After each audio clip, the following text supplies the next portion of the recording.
आज ही के दिन भारत के वीर सपूत क्रांतिकारी शहीद आजम भगत सिंह, शिवराम राजगुरु और सुखदेव को 23 मार्च 1931 को फांसी दे दी गई थी।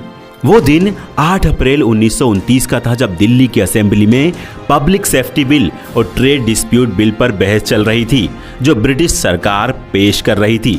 तभी असेंबली के उस हिस्से में जहां कोई नहीं बैठा था, वहां दोनों ने बम फेंक कर इंकलाब जिंदाबाद के नारे लगाने शुरू कर दिए। विस्फोट से कोई भी मरा नहीं गया। बम फोड़ने के बाद भगत सिंह और बटुकेश्वर दत्त वहां से भागे नहीं, बल्कि खुद को गिरफ्तार करवाया। पुलिस ने दोनों को गिरफ्तार कर लिया, जिसके बाद भगत सिंह और बटुकेश्वर दत्त पर असेंबली में बम फेंकने का केस चला। वहीं भगत सिंह, सुखदेव और राजगुरु ने 1928 में लाहौर में एक ब्रिटिश जूनियर पुलिस अधिकारी जॉन सॉन्डर्स को गोली मारकर हत्या कर दी थी। तीनों पर सॉन्डर्स को मारने के अलावा देशद्रोह का केस चला, दोषी माना गया।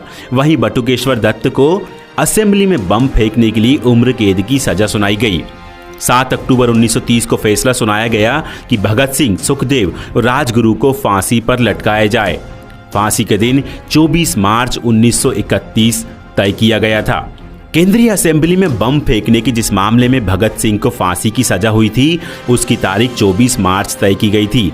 लेकिन इस दिन को अंग्रेजों के उस डर के रूप में भी याद किया जाना चाहिए, जिसके चलते इन तीनों को 11 घंटे पहले ही फांसी दे दी गई थी। इन तीनों वीरों की फांसी की सजा पूरे देश में आग की तरह फैल गई, जिसके बाद फांसी को लेकर जिस तरह से प्रदर्शन और विरोध जारी था, उससे अंग्रेजी सरकार डरी हुई थी, जिसका नतीजा रहा कि भगत सिंह, सुखदेव और राजगुरु को चुपचाप तारीख से एक दिन पहले ही फांसी दे दी गई। जिस वक्त भगत सिंह जेल में थे, उन्होंने कई किताबें पढ़ी। 23 मार्च 1931 को शाम करीब 7:33 पर भगत सिंह और उनके दोनों साथी सुखदेव और राजगुरु को फांसी दे दी गई थी।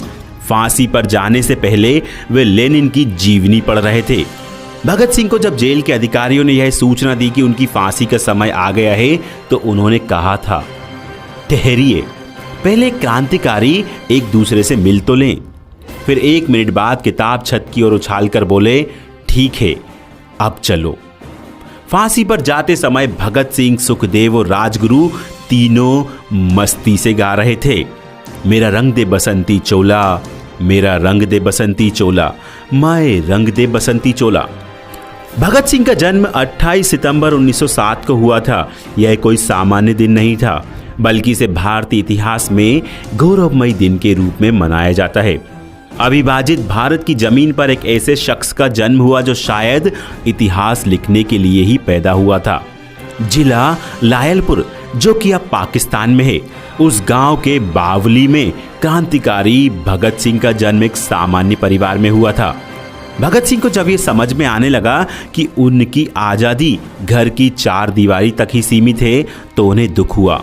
वो बार बार कहा करते थे कि अंग्रेजों से आज़ादी पाने के लिए हमें मांगने की जगह रण करना होगा।